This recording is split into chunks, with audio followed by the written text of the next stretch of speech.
Hi everyone, it's Margaret. I know it's been a little while. I had to do some things and take a little break, but I'm back and I have tons of good stuff coming up. Today we're doing an inspirational look of Felicity Jones. She's the star of the co-star of Theory of Everything, the movie about Stephen Hawking. Amazing. I love the movie. She was amazing. She looked gorgeous. I just love that era. And also, she just has that really kind of timeless classic look. And you'll definitely see, if you don't know her, you'll definitely see a lot more coming up. I think she's really one of those like up and coming really big stars and really, really talented. So anyway, what I'm doing is I'm going to be doing a very inspired look of the movie Theory of Everything and the way she wears the makeup, but I modernized it a little bit more, even though I think even the look of that movie is very in right now. I just wanted to tweak it a little bit and give it a little bit more of a modern twist to it. So anyway, I want to make sure that I stress this is the foundation has to be very clean and matte and just very kind of just powdery looking, and I think that's really important. Not powder like over powder, but just the real matte finish, very soft. So after I did the foundation, see how I'm putting a contour, very slight contour color blush. I don't want anything heavy. This is a very kind of a natural kind of period-esque look, but still it's very glamorous. So now I'm going to take a very neutral tone, kind of gold pearl highlighting powder on the brow bone, and I'm using a fluffy brush. Now this is a very neutral look, and it definitely has that very in look right now with the whole neutrals and nudes, and I think this will really fit in, but it has a little bit of that retro feel to it, so I think you can definitely add a little bit more oomph to it. So now what I'm doing is I'm taking my black, I'm sorry, not black. It's kind of like a gunmetal brown. That's probably the best way to describe it. And I'm taking this crayon, shadow crayon, and I'm just going right on the lid. And I'm going to take my flat, straight edge brush, and I'm just going to mute this all into the lid. And just give it a very kind of blended feel to this shadow. That's why I'm using this crayon, because I like the way that it moves on the skin, and yet you could really blend it more for a lighter look, and you have more control over it. So I'm really starting to like a lot of the crayon shadows. And if you're really scared about using powder, try the crayons. It's really a great alternative, and you really have a lot more control over it. And it's also a lot easier to take off if you need to wipe it off and stuff. So see how I'm just blending that in and just creating a nice just overall softness on the lid, but I just didn't want that heaviness, but I like that brown tone to it. So now I'm going to take my blending brush and I'm going to merge that soft kind of yellowy highlight powder with the brown crayon powder, crayon shadow, and just kind of give it a nice little blend together so it looks kind of all melded together. And don't forget to use your fingers if you need to add additional blending. And see how soft that is. So now I'm going to take the little bit of that highlighting powder, just go over a little bit more just to give it a nice blend. So I'm going to go right into the inner crease.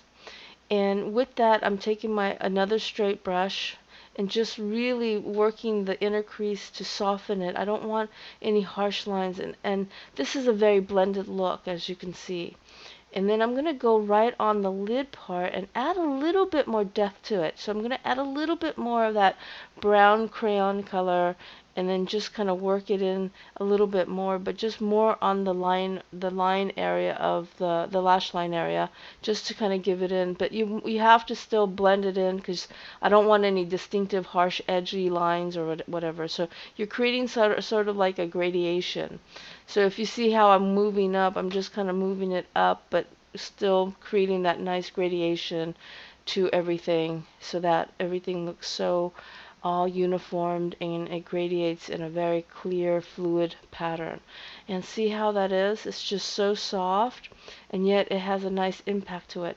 So now I'm going to take a light powder, pearl powder, and I'm going to go right in the inner part of the lid like that. And just what this does is it creates an optical illusion to open it up. The light opens up. But remember my shadows and light technique. So the light opens, dark pulls. So this light actually gives the eyes a little bit of a pop, and it opens it up. Great for eyes that are close set. If you want to open them out, that's a great trick. So I'm going to take that same crayon and go right on the underneath of the lash line and just smudge it out. Now I'm taking a white pencil, and this white pencil is going to go right on the waterline, and this opens the eyes up more. So this is another really great trick, and it gives it a nice dimension at the same time, and it highlights a little bit of the darker colors, and yet it definitely creates a nice opening to the eyes. See how that eye compared to the left eye, it opens up more. So I think it's such a great look. So now I'm going to just take my brush and just do a lot of blending. Now, see how I'm always going back in and blending.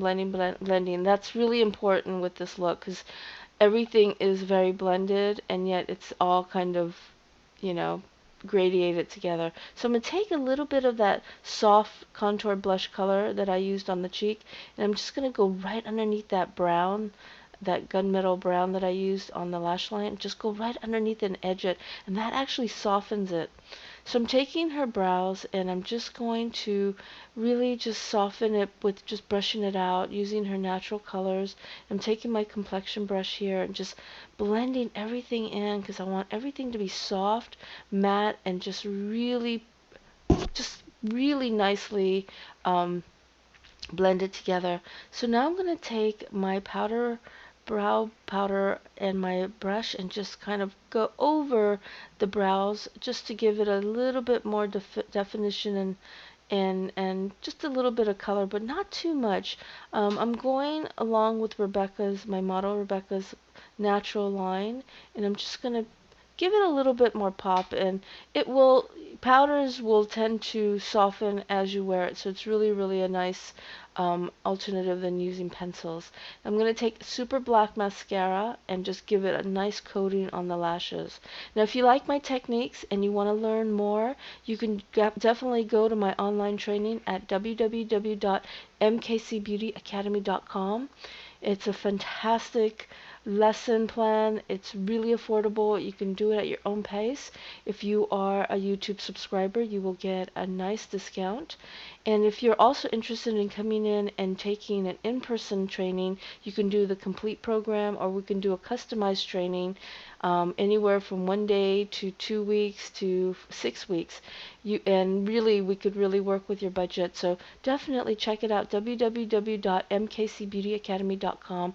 We also have different programs for the in-person, like portfolio building. If you already are a makeup artist or model or hairstylist and you want to get your portfolio built. And we also have model workshops, and we also have packages for actors who want to get their packages together. So definitely check it out.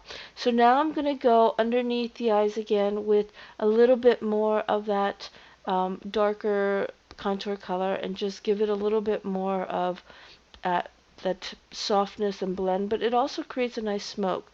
So this is a definite retro color lip, and it's a very apricot-y, kind of milky apricot-y color, and I love it. It's very retro. Now, that movie of Theory of Everything, it definitely transitions on into different eras, and so I would say this is more right in the middle to, like, prior to the 60s. It's definitely more in the, like, late 60s, going a little bit into the 70s. So you can see a little bit of the influences of this look. And like I said, I modernized it. But look how gorgeous that color is, and it just really, to me, and if you don't have this color, definitely you can mix it with a lighter color and a dark color, and then you can mix it together. And this is it. This is my inspiration look of I'm sorry, Felicity Jones. And I almost said Felicity Huffman, but it's Felicity Jones from The Theory of Everything. Thank you so much for watching. Stay tuned for more, and please subscribe. Bye.